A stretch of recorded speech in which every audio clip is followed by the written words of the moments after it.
But we basically switched from a freemium model to a free trial model to simplify things.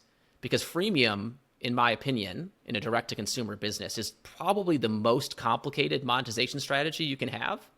And we got to be really clear thesis statement, really clear metrics, really know where to draw these lines, right? Otherwise, no pun intended for a video illustration company, draw the lines. Father, dad joke, right? So, but it hadn't, that freemium strategy had been really, I think, deployed more defensively to like keep the pros happy, if you will. And still today, the pros, students, athletes can join the platform. We're never going to disrupt with a paywall the interaction between the two. It's just like a touchstone, third rail. You're never going to change that. It's a fundamental tenet of our business, if you will. But we did rethink that freemium business model because the thesis statement, I think, was fairly weak, to be blunt, because it wasn't, again, it was like an add-on line of business, right? It was not the main event. So it didn't get that level of thinking. When something's opportunistic, you attack it and you take the money that's there, right?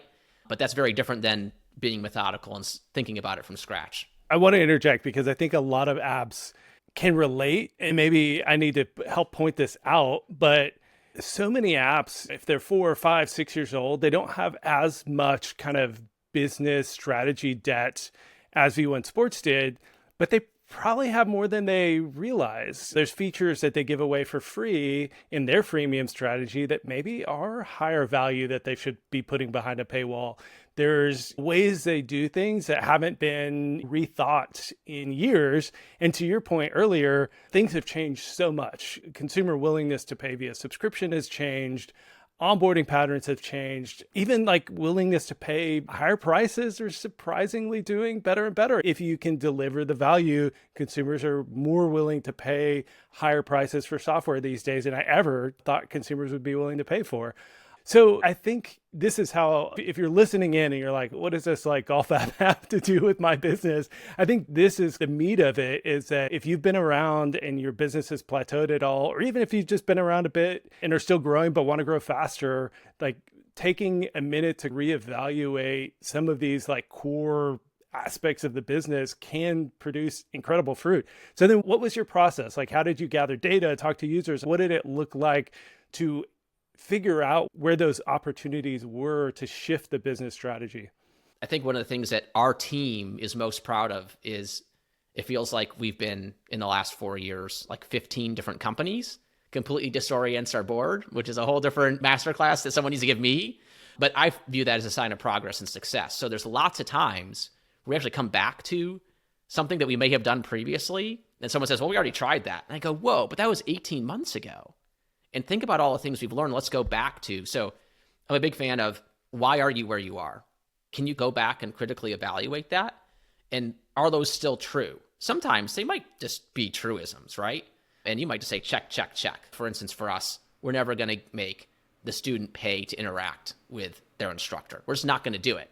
We go back every once in a while and say, well, we could. And we go, no, but that violates our core value. And these people have a long relationship with us. We're not on the pro side, right? We're not going to disrupt that. Okay, great.